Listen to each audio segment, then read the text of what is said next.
Oh gosh, it's so hot.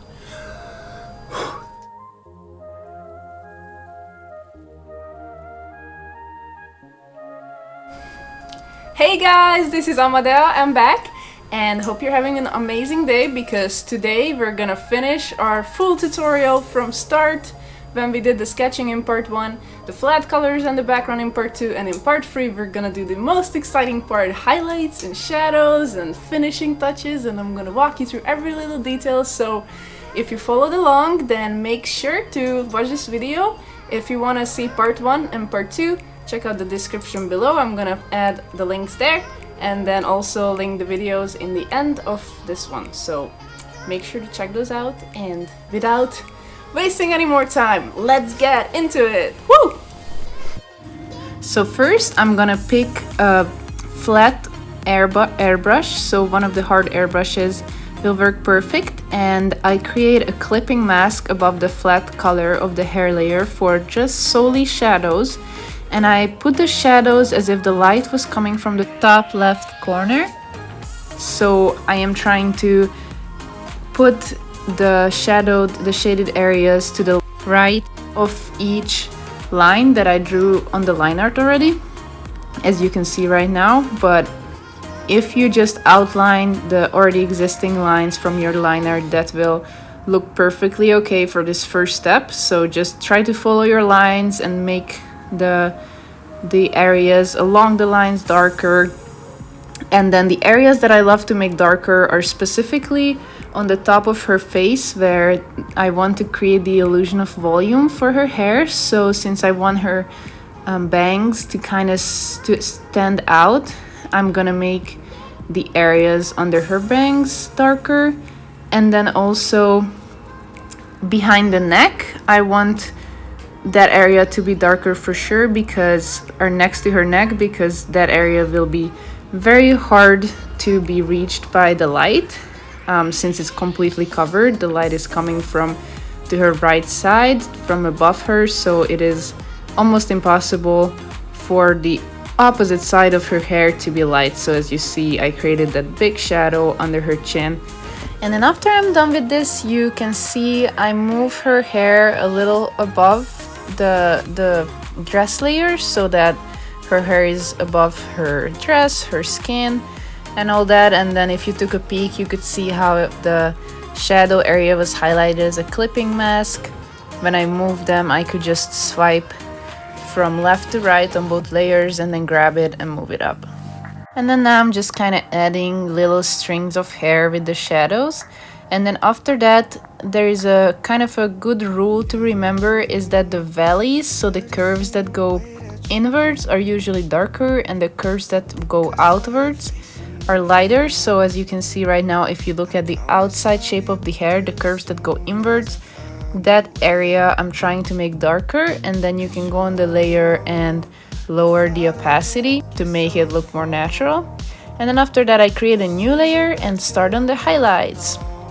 For the highlights, I grabbed her natural brown hair color, and then in the colors I just turned the lightness of it up a little bit, and then I just start doing the exact same thing, the opposite side of the shadows, or just the areas that I think would look pretty if they had little highlights in it. So this with the hair can pretty much be anywhere, because these are just the lighter areas of the hair, these are not the final highlights.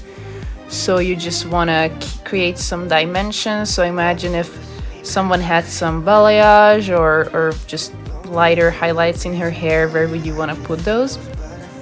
And that is what I am doing right now. And don't be worried about the color at this stage yet. You just want to add these lighter areas to the hair, because afterwards you can play with the layer settings, and I'm going to show you how to do that, and it's going to look very different depending on how you want to tweak it after it's done. Also just add these highlights around her face to draw some attention to her eyes.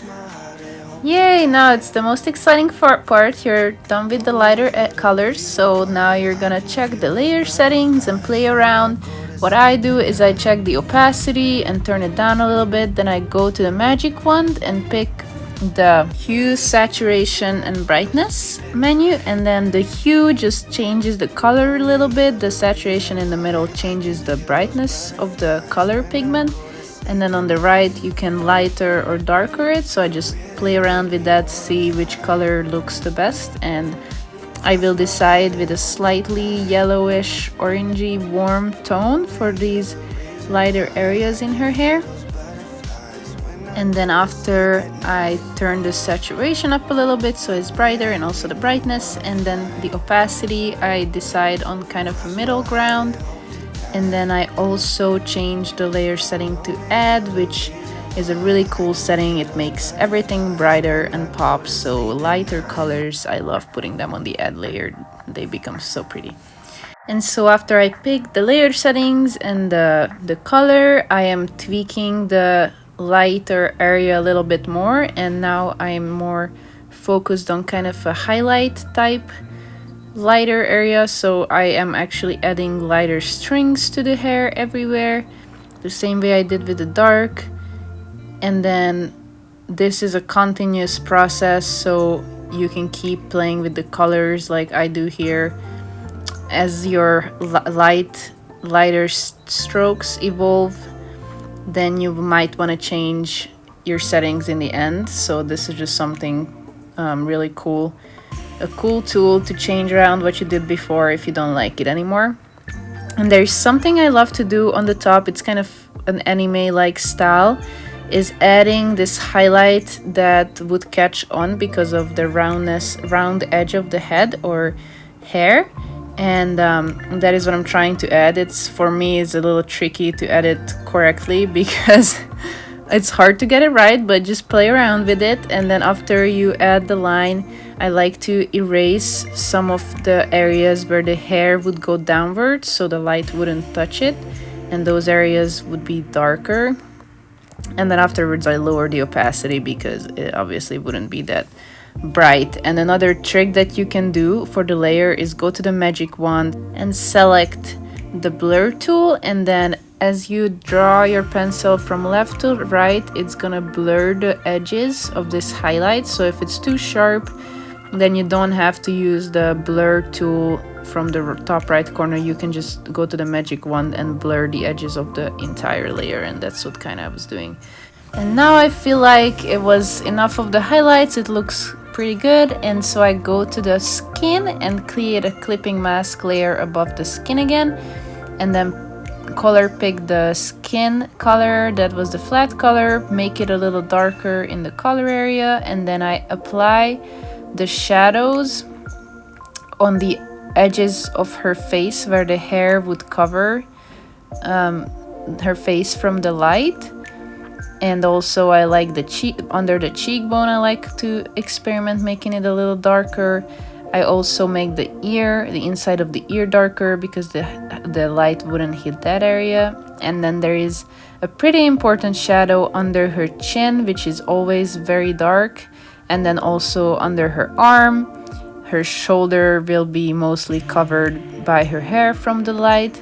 And then also there is a triangle shadow under her nose. That's one of the awesomest shadows. I just love adding a triangle shadow under the nose at all times. And as you can see, I try to make it even darker by selecting it and then just increasing the darkness of that area. And then also under the chin there is a little shadow all the time. So those are the two shadows that you should just memorize: under the lips and under the nose, the triangle. And then the rest is kind of just playing around, adding some inside the ear, adding some on the top of her eyelids, under her eyebrows. This will be always darker, and then under the top of her hair where the hair covers the face, there will be shadows there as well. Oh, and of course the big shadow under her chin.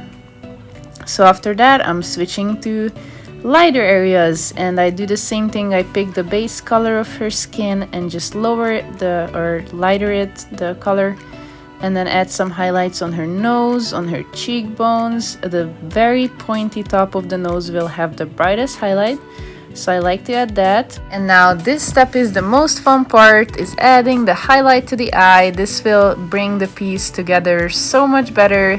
when you add this dot, but do it towards the end of your painting, so that, because this layer will be a lot brighter than the others, and in the end you will know how many layers have left, so that to make sure that you can do this in a separate layer. And then I add this little dot on her eye, and then also the cast shadow of that light is a little line in the opposite side of her dark eyeball, if you can see that. And then also for the lips, it took me quite a while to experiment where to add the highlights, so don't be afraid to try out different spots and just be patient with yourself. It's definitely a process. With every single painting it's a little different. But then after I add the highlight line, I like to delete a couple lines in between, so that it's not one line, it's a couple smaller lines, because that's how the light would reflect on her lips. There are creases in your lip which would be darker. The little flowers, I just highlight the side where the light is come from, so that's the top left corner, and then also make the areas that are under shadow a little darker. So just make sure to remember to repeat this for every color layer that you have to add the shadows and the highlights. So like for this flower, even that it's a top layer and it's above the hair, but it would reflect the shadow that is on the hair the same way. And I sometimes forget about this because it can be hard to remember when you do a shadow on one layer to do the same shadows on the other layer as well. But now it comes to the brighter highlights, which I do on a separate layer again on the add blend mode. Is the first the dot on the top of the nose, and then also you can experiment with a highlight on the edge of the nose and the top of the lips. Now I pick the highlight layer above the face again, because since the light is coming from the left top corner, there's gonna be a little triangle highlight on the right side of her cheek, and this is pretty much the rule every time that you are doing highlights on a face that is a 3/4 angle. There is gonna be a bright highlight on the side that's closer to the light, and then there's a little triangle shape because the nose will block out the bottom of that triangle, will be dark. So I add that, and then I add a little bit of a blush that is making her cheeks darker, and then I start with the flowers. On each side I just kind of do little shapes of petals, like round shapes and longer lines, and you can really do it however you want. Don't be caught up on making the flowers look perfect, because I often notice that when I am looser and just do shapes that are more random, they look a lot better. But you can see, you can select your flowers and then just duplicate them with swiping down with 3 fingers and do cut and paste, and then they become a new layer. And then under this layer of the yellow flowers, I just add the little bottom part lines with the same brush that I've been using the whole time. So for this whole thing I just use the dry ink and the hard airbrush mostly for anything that I do, except the background, which I showed you guys which brushes I used for that. And then I also duplicate this layer again for the flowers, and then the one layer on the bottom I select it, and then with the magic wand tool I just blur them, and then also move them a little bit to the left so they create a little shadow. And then I make the layer alpha lock, and then I just with alpha lock add the shadows to the right and the highlights to the left, and then I add little lighter middle for the flowers. And with the flowers I also make the highlights the add layer mode, which pretty much all of my highlights I do add layer modes. And then also for the lips you can play around with the colors. I just select the layer that a lip color is on, and then go to the magic tool and change it up a little differently if I want to change it, but I actually ended up with the same color I started out with. And then in the very end you just create a new layer on the add mode again, and then play around with the opacity and add some with the soft airbrush. You just add some highlights on the areas that you want to appear lighter, because the highlight is coming from the top left corner. This will right away add some light to your piece, and then just lower the opacity a little bit. And this was the very last step. Congratulations, you're done with the full piece. Now you're just gonna grab your dry ink, brush, and sign your piece, which is the most fun part because now you're officially done. Thank you so much for following along with me. And we're done! Woohoo! Give yourself a pat on the back, a high five, some claps, and if this is the first video you watch, make sure to check out part 1 and part 2, because after you watch all 3 you're gonna complete a full piece, and I'm walking you through the whole process. So if you got this far, part 3, end of the video, probably did all that, so that's why we did all that padding, because you're awesome and I really appreciate your support. Make sure to subscribe if you like this video, or check out my Instagram, and I will see you guys in the next video. Bye!